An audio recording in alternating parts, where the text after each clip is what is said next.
Pemirsa, jangan lupa like, komen, subscribe, dan share ke seluruh sosial media Anda.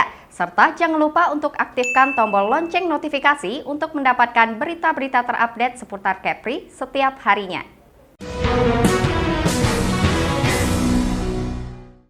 Pemirsa, usaha retail sejak beberapa tahun belakangan sudah menjamur di kota Batam. Kini juga telah masuk di Pulau Bintan hingga dapat kita jumpai di beberapa tempat di Bintan. Dikabarkan bahwa usaha retail ini akan menjalar ke kota Tanjung Pinang, bahkan sempat menimbulkan polemik oleh beberapa pihak. Akan hal itu mendapat perhatian oleh pengamat ekonomi di Kepri yang menilai diperlukan aturan khusus oleh Pemda terhadap usaha retail ini agar tidak mematikan pelaku UMKM yang sudah eksis di Tanjung Pinang.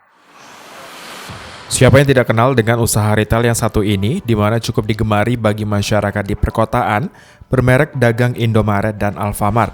Kini minimarket nasional ini sudah tumbuh subur di beberapa wilayah di Kepri, seperti Batam bahkan Bintan. Bukan tidak mungkin usaha retail ini akan menjalar ke ibu kota provinsi Kepri, yakni kota Tanjung Pinang. Namun kehadiran minimarket tersebut jangan dipandang negatif dahulu.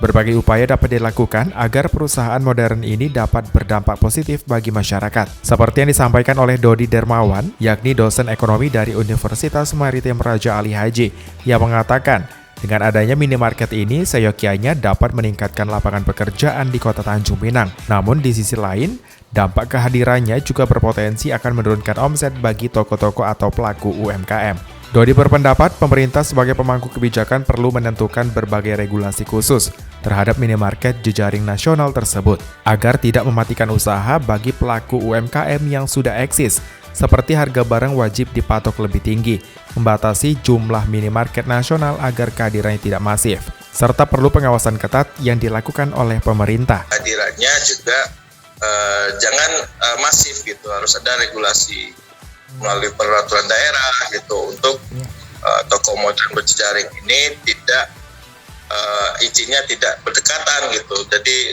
misalkan diatur ya pendiriannya sehingga tidak masif dan tidak malah membunuh usaha-usaha yang sudah ada. Kemudian yang ketiga, menurut saya harus ada pola kemitraan yang jelas. Jadi toko modern berjejaring ini juga bermitra dengan toko-toko tradisional, warung-warung tradisional, baik dari segi kemitraan, pengalaman, manajerial, atau apapun ya bisa dilakukan.